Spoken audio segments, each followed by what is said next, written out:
yow mi doon jànkoonteeg feebar yi may bëgg a lim dañ ko ma nopp jàppal ni sa aajo faju na docteur Rijal ñëw na ngi saafara sa soxla moo xam muy diabète estomac arthrose kyste mauvaise haleine prostate hépatite B ak C règle douloureuse maanaam booy gis mbaax muy métti ndoxum siti muy ndeyu feebar yi hypertension ulcère rhumatisme nerf sciatique yow mi góor te gaaw yëg sa bopp ci sa wàllu néegu sëy indil nañ la puissance naturelle ak tam ñi nga xamante ni dañoo amee cancer fàtte wuñu leen indil nañ leen Cursane boo xamante ni boo ko jëfandikoo di nga gis tawféex boo bëggee am forme bu rafet am ay hanche yu baax ba foo romb ñu ne gonga ñëwal nga seet si docteur Rijal adresse bi benn la ñu ci diwaanu Touba Mbacké numéro bi 76 550 34 34 76 550 34 34 ak docteur Rijal seen aajo yëppay faju.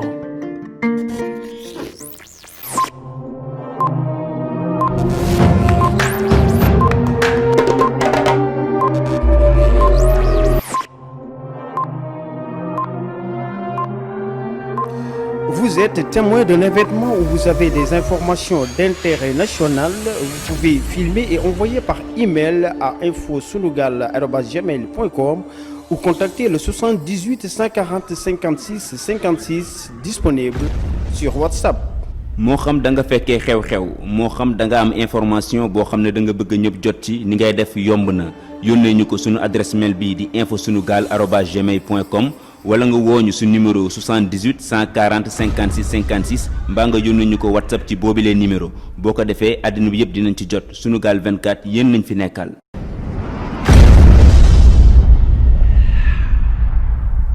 Invité de la rédaction mbokki internet yi ñu ngi leen di nuyu bu baax a baax comme niñ koy defee di dalal ñenn ci ñoo xam ne si nii tey ay ndaw lañ di yëngu ci moo xam wàll wu mu mënti doon waxtaan ak ñoom tey nag ñu am mbégte di dalal ku ñuy wax Modou Leye nekk responsable politique fële ca Koungheul bokk ci APR tey jii moom la ñuy fas yéene waxtaan ak moom ci tolluwaayu réew mi ak politique foofu ca Koungheul nuyu naa la Modou Leye. waaw fay naa leen yéen waa Sunugal 24 di leen nuyu bu baax di nuyu aussi auditeurs yi nga xamante ni ñu ngi ñuy seetaan donc di nuyu tamit fi nga xamante ni fa laa jógee muy Koungheul di nuyu ñëpp di nuyu tamit aussi waa réew mi donc ak le président de la République voilà. mi ngi noonu tudd nga ko léegi Koungheul ku ko wax politique mu bëri ay responsable politique yu bëri foofu noonu ñoo xam ne si nii tey xam nañ leen am nañ ñoo ci jot a liggéeyal ku ci mel ne Mamadou Djigo daanaka doon nañ la gis ak moom mu nekk DG ANAT ngeen doon liggéey séparé wu ngeen lan moo indi séparation boobu si diggante ak Mamadou Djigo. waaw donc ki may njëkk a liggéeyal si wàllu politique. C'était en 2014-2018, c'est le directeur général de l'ANAT, Mamadou Djigo. Donc yàlla def ñu ànd si ànd bu rafet mais dama doon ni koo xamante ni benn jeune boo xamante ni dama gëm sama bopp donc képp ku may mënti nekkal rek donc damay xool intérêt commun du ma xool intérêt personnel man li ma ñor mooy sama dëkk mooy sama population muy Koungheul donc su ma demee ba gis nga xamante ni kat ki ma àndal peut-être lu ko waraloon yëpp mooy donc je mets en cause son style managérial donc moo waraloon donc yàlla def donc ma gis ne kat fii kat nu mu gérer ay nitam ak man ni may gisee doonul benn moo tax wax dëgg mën na ko nag su ma sañoon daal damay bàyyi dem xool leneen donc voilà loolu waraloon sama tàqalikoog moom donc ma jël beneen yoon quoi. lan moo nekkoon réellement problème bi parce que li nga wax ni xaw na lëndëm tuuti lu tax nga di gisoo ci woon sa bopp ci ni mu doon diriger li nga xamante ni moom la yoroon foofu ci Koungheul. waaw foofu yëpp mooy li may wax rek xam nga ñun ay ndaw lañ te Koungheul moo ñu ñor te yaakaar naa ne man li ma gën a ñor si sama politique mooy emploi des jeunes te xam nga ni su fekkente ni le président de la République daa wóolu ba jox la yenn ndomba tànk yi donc teg la si benn bërëb. tey am na noo war a doxalee boobu mais nag wax dëgg yàlla parce que li ñuy wax rek ñun emploi li ñuy xeex donc bu ñu demee ba nga xamante ni gis nañ ne moom si wàllu ni muy defee recrutement am wala di jël ay nit xaw na néew donc ma gis ne waroon na ko war a gën a mën a yokk donc jàppale jeunes yi waa Koungheul yi donc ba ma gisee ne néew na si doxalinam donc moo tax mën a wax dëgg yàlla man ñi kat fii ma nekk nii gisuma sama bopp mais nag ci loolu tamit ma xamal leen benn mbir. que ne après mun naa ne c'était en 2017 ou bien 2018 félicité naa ko aussi parce que li ma doon xeex démb tey dama ko am parce que tey dem na ba day recruter ay nit ci biir entreprise ci biir direction tey wax dëgg yàlla parce que loolu laa doon xeex kon tey bu demee ba di ko def ba jël ay doomu Koungheul def leen si biir agence am donc damay sant suñu borom parce que xeex boobu laa doon xeex ba tey ma réussir ko ba nga xamante ne jël na ay doomu Koungheul dugal leen si biir agence am ñu fay liggéey di fayeeku di jàppale seen i mbokk di jàppale seen i waajur di jàppale aussi la population donc man loolu mooy sama combat donc si wàllu politique.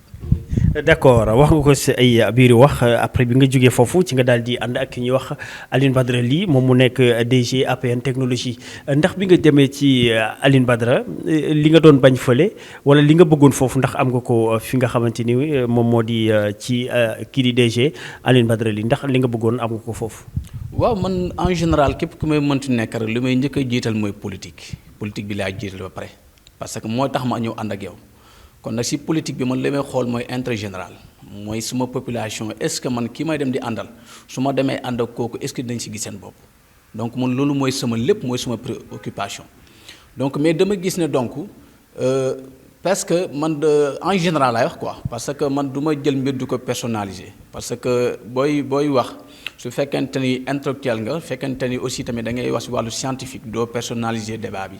donc li may wax en général si leader yu bëri en général donc boo dugg si ñoom da ngay gis beneen nit ngay gis mais boo xasee ba dugg au fond da nga naan man donc kii la moo taxoon may ànd ak moom. parce que da ngay am déception quoi parce que lu taxoon nga ñëw di ànd ak moom pour sa population pour fi nga xamante ni foofu nga dëkk pour mën a jàppale jeunes yeeg donc pour yenn problème yu fa am manquement yi pour ñu jëm ko mottali mais après boo ñëwee déception ngay am. donc da ngay jàpp ne man leader yi fi nekk donc seen bopp lañ fi nekkal nekkaluñ fi pour population bi donc ils sont là pour rien que seen intérêt bopp pour am poste pour président jox leen poste wala pour jéem a am loo xamante ni bu subaakat ñu ne xaaruñ jéem a xëccoo mairie bi gagné mairie bi dem mu uti seen i business dugal seen poste bàyyi la population bi ñuy sonn loolu nag laa gis voilà. d'accord loolu tamit loolu nga gis ci Alioune Badara Ly loolu tamit nga gis ci moom. tout à fait loolu moom moo am moom taxit wax dëgg yàlla mën na ko nag man. bis ni ki tey damay fas yéene jël sama yoonu bopp dootuma ànd ak benn leader donc dama fas yéene jël sama yoonu bopp créer sama benn mouvement boo xamante ni mouvement bi président de la république lay jàppale. mouvement bi nag tur bi du ma ko fësalagum léegi parce que dama joxe benn rendez-vous février incha allah rabbi su boobaa nag laay xamal Sénégal gi yépp donc mouvement bi tur beeg fi mu li ko tax a jug ak fi mu jëm. donc loolu yëpp ak ki ma fas yéene aussi jàppale tamit aussi pour que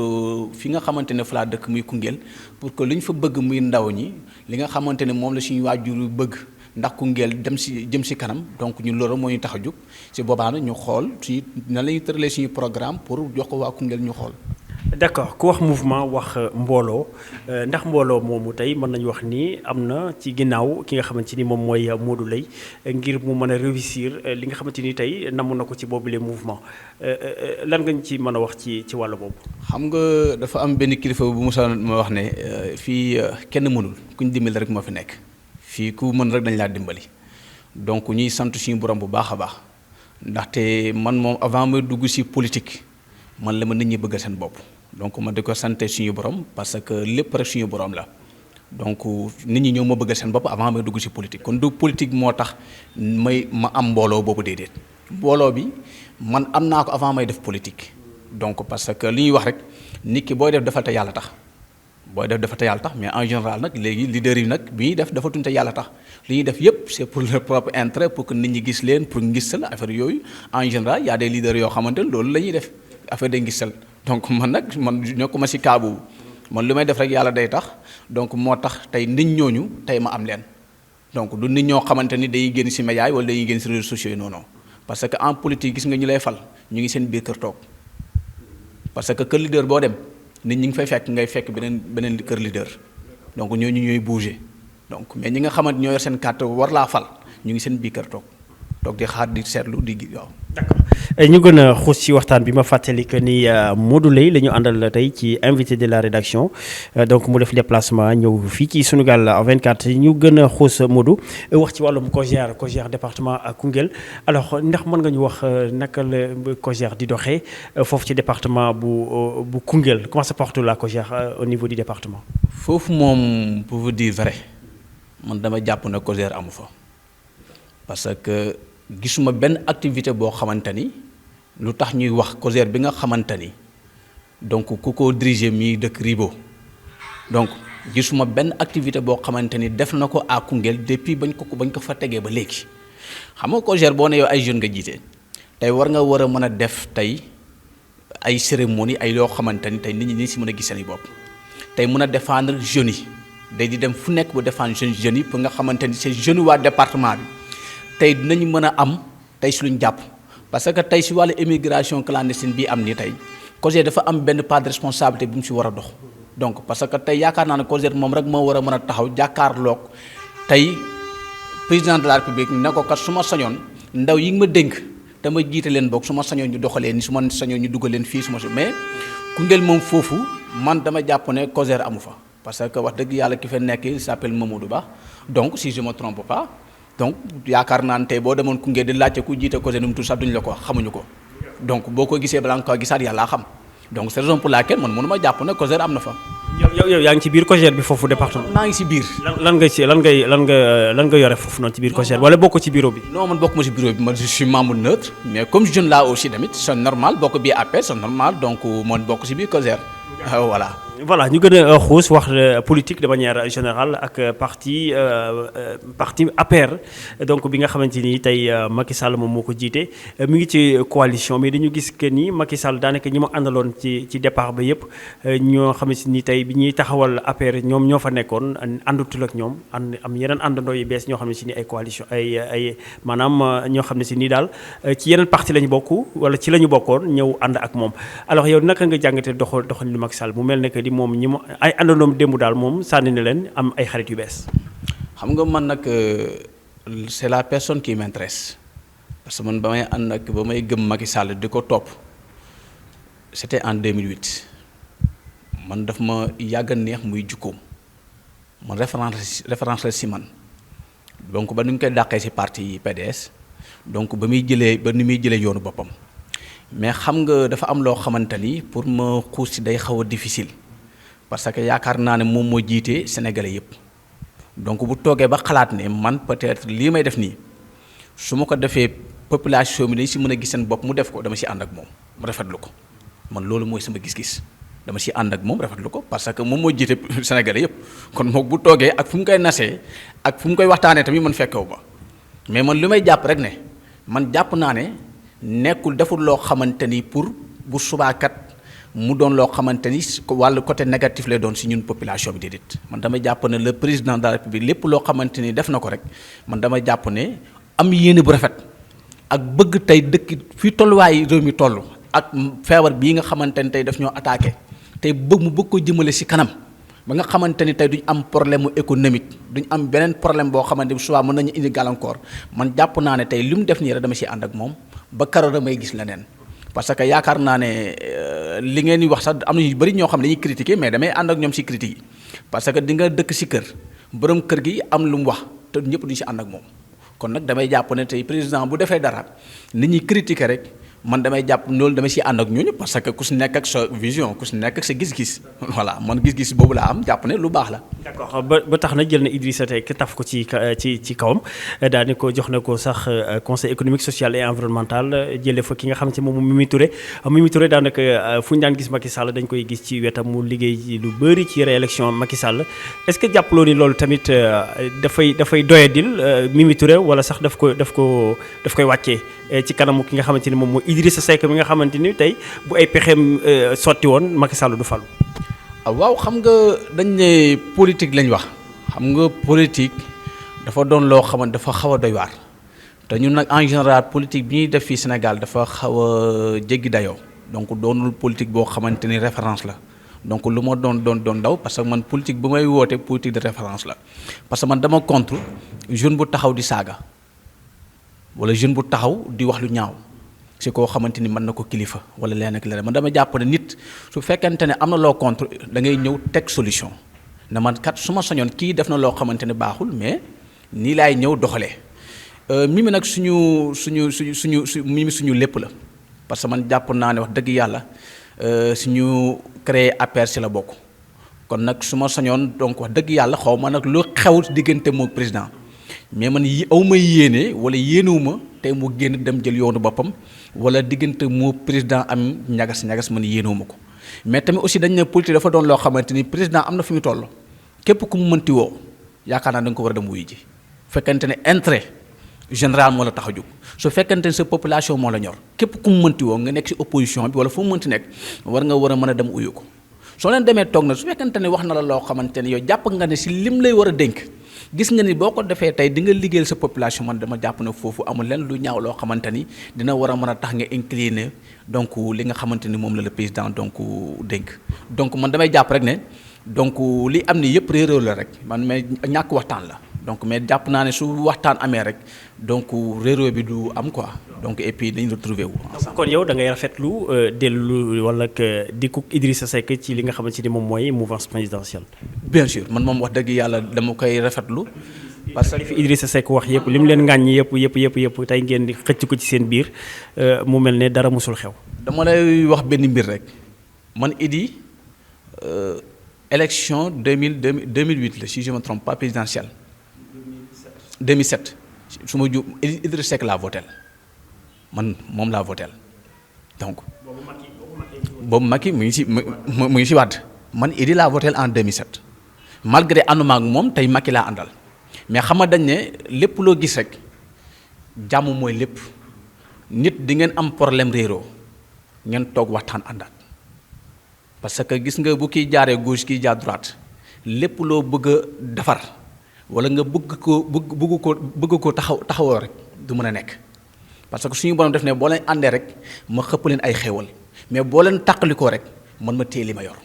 kon nag jàpp naa ne tey li nga xamante ni moom la Idi def donc man lu rafet la mook président am na nañ ay problème xëccoo ay coow yox mooy loolu mais nag su jàmm taxawee rek mais nañu woote jàmm donc je te donne un exemple terre à terre gis ngeen fan yii passé l'opposition avec Ousmane Sonko Barthélémy Dias ak maître Moussa Diop gisoon ngeen ko seen bopp lan la Ousmane Sonko wax donc jàmm si la lépp xaj kon boog nañ oote la paix kon boog yaakaar naa ne kon lu Idi def kay peut-être jàpp naa ne c'est la même chose que lu Ousmane Sonko def donc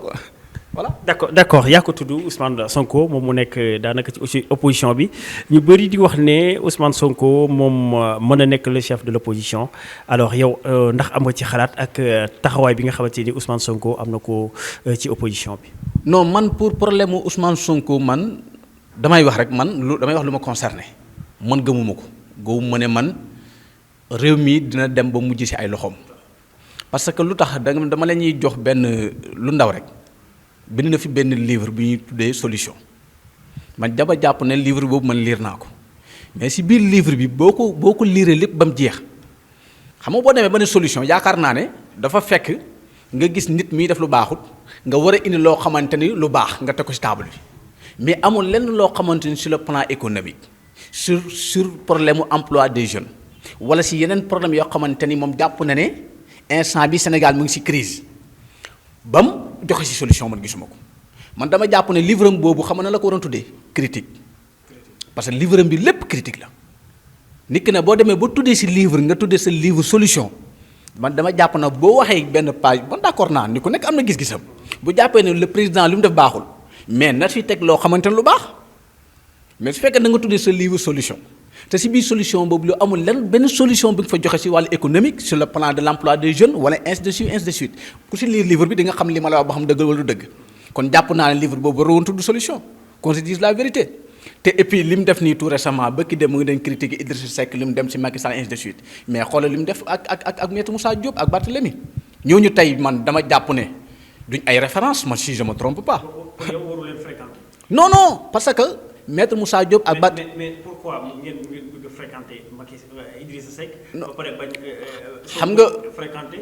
maître Moussa Diop ak. xam nga Idrissa Seck ak Macky Sall nekkuñ ci yoonu justice n'est-ce pas am na. dama nekkuñ ci yoon comme ça nekkuñ ci procédure judiciaire amul nekkul ci alors que Barthélémy ak maître Moussa Diop dañoo seen dossier dafa nekk ci yoon. mais loolu ci dara parce que lu teewul li procès dina am. machine bi moom. mais parce que dañu ko déclenché moom. procès dina am mais xam nga lan lañu war a def. ñu xaar ba comme li nga wax bu jàmm taxawee tamit dañu woote jàmm. c'est ça mais xam nga li ñu war a def ñu bàyyi ba yoon wax ba pare su paree na mu soog a woote jàmm man loolu laa jàpp parce que li waral ñu jëm ci yoon ñun ñëpp la concerné population Sénégal bi yëpp la concerné wul 2 personnes ou bien 3 personnes parce que dañ ne tey dañoo jël suufu jàmbur suufi ku ko moom ñun ñoo ko moom la population. kon tey bu taxee ba Barthélemy tey sosal maître Moussa Diop na ko dama lay yóbbu si yoon bañ dem si yoon moom jàmm bi muy woote dafa waroon bàyyi ba yoon wax ba pare mu soog a ñëw ne day jubale parce que man loolu laa gëm man Modou. mais d'accord sànq si njëlbeen da nga ne yow gëmoo Sonko lan moo tax réellement nga ne gëmoo Sonko war na mën a yore réew. non mooy li ma la expliqué léegi xam nga dama na la ne man Sonko ba ma gisee ba mu ñëwee ba léegi en 2014 ba léegi man mosuma gis Sonko joxe solution ci réew mi man gisuma ko man Modou. non déet ban solution xam nga lu gën a graaw xam nga dañu les écritures restent tubaab moo ko wax mais boo bindee livre ba mu jeex te amul benn solution boo xamante ni joxe nga ko si biir livre boobu buy jëmale ñun suñu réew kanam man dama jàpp na yow li nga fi nekkee mooy pour xeex nguur gi mais nekkoo fi pour joxe ay solution pour que suñu rakk yeeg suñu frère suñu grand frère suñu sœur yi dee si géej gi mu jeex. wala tey employé di kii ñàkk am. mais solution yi kii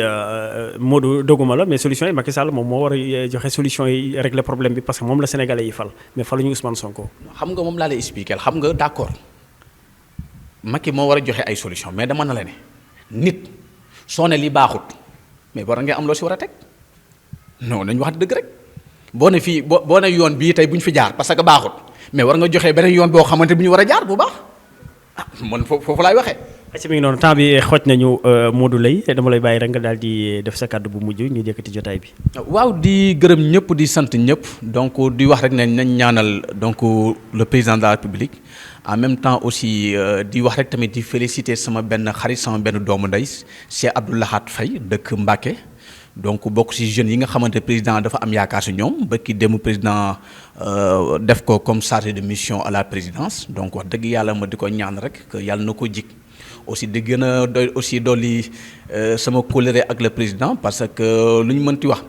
tey région de Kaffrine am na 2 ministres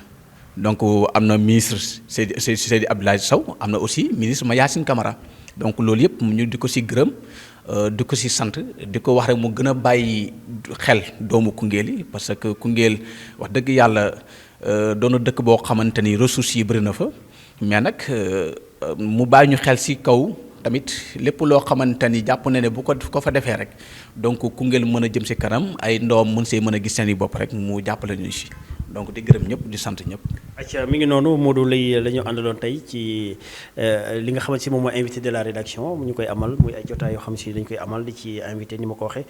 ay ndaw moo xam ci luñ ci mënti yëngu moom nag responsable politique la nekk foofu ca Koungheul ñu koy jaajëfal bu baax ci déplacement bi. yow mi doon jànkoonteeg feebar yi may bëgg a lim dañ ko ma nopp jàppal ni sa aajo faju na docteur Rijal ñëw na ngi saafara sa soxla moo xam muy diabète estomac arthrose kyste mauvaise haleine prostate hépatite B ak C règle douloureuse maanaam booy gis mbaax muy métti ndoxum siti muy ndey feebar yi hypertension ulcère rhumatisme nerf sciatique yow mi góor te gaaw yëg sa bopp ci sa wàllu néegu sëy indil nañ la puissance naturelle ak tam ñi nga xamante ni dañoo amee cancer fàttewuñu leen indil nañ leen Cursane boo xamante ni boo ko jëfandikoo di nga gis tawféex boo bëggee am forme bu rafet am ay hanche yu baax ba foo romb ñu ne gonga ñëwal nga seet si docteur Rijal adresse bi benn la ñun ci diwaanu Touba Mbacké numéro bi 76 550 34 34 76 550 34 34 ak docteur Rijal seen aajo yëppay faju.